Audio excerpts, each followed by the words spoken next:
The Honorable Dr. Bernice King herself, the youngest daughter of Coretta Scott King and Dr. Martin Luther King Jr. She came on TikTok, not TikTok, sorry, Twitter. I told they all got, oh, sorry, not Twitter, X. She came on X and she tweeted, quote, "My mother wasn't a prop. She was a peace advocate before she met my father and was instrumental in him speaking out against the Vietnam War. Please understand, my mama was a force." End quote. Baby girl, you better let him know. You better let him know. And I love that she came out to speak out on this because it speaks to this mythos that we have of the ever-suffering Black woman who stood by her man through thick and thin no matter what he did. I am so tired of this image that, yes, a Black woman is supposed to stay behind this Black man and just weather the storm, no matter if he cheats, beats her, can't provide for the household, can't buy groceries, can't pay the mortgage. She's supposed to just work 3, 4 jobs and stick beside him until he makes it. It's detrimental not only to ourselves as women, but it's detrimental to the kids that we're raising. It's detrimental to the whole society, to our community, because it tells us that, hey, just stick through it no matter what. And most likely that guy is not going to turn out to be anything good. So then you waste all that time, right? So let's start dating people for what we see and not their potential.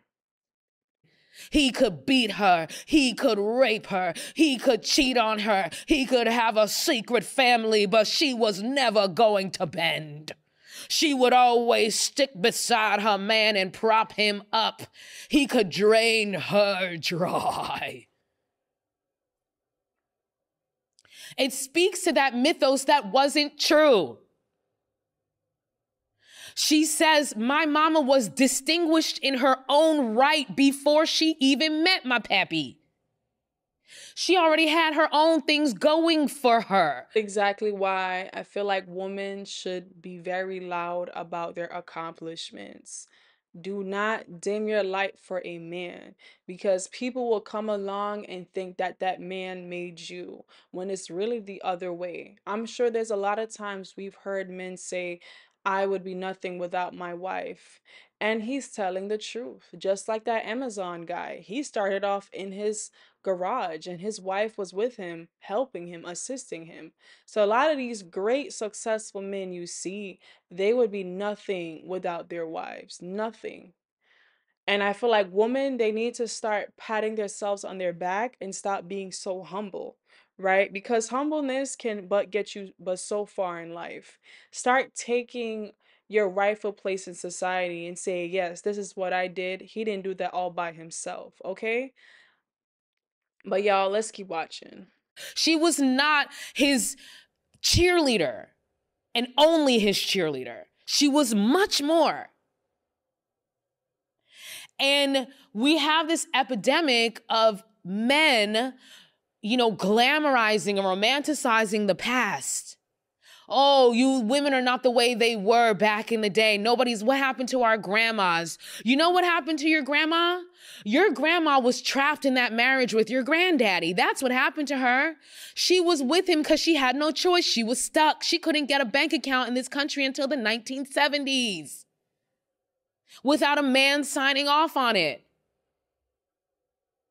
She needed a man to survive. And a lot of these grandmas that come out, they will tell you, hey, get your education, become a nurse, don't depend on no man, have your own money, pay some of the bills, because they remember what they went through. And they remembered how they had to stay in situations they didn't like, but they had to go through it in order to give you a life, give you a better life. So that's why in our community, women are so hell bent on being independent, right? Because they don't want you to be stuck in a situation because of a man, right? Let's keep watching. Because y'all created a system where women couldn't survive without men. Based on the Queenmaker, she says that this society was made to ensure that every man had access to woman and the resources, right?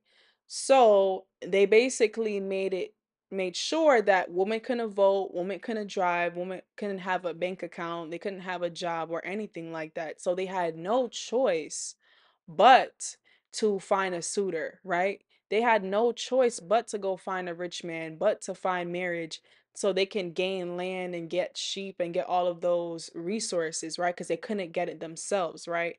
That's why back in the day, marriage was for business. Yes, it was for business. It was never meant for love. Now that we're in the newer times, yes, now people are talking about love, but that's a new age thing. A woman getting married was never for love. It was about getting resources and taking care of her kids because she couldn't do it herself and she wanted kids. And so therefore she knew she needed a man to do that. She needed a man to take care of her and her children, right? So a man wants kids too. So in order for him to have access to her womb, he had to give her a house, he had to pay the bills, he had to do everything. But now there's a power imbalance, right? So anyways, let's keep watching.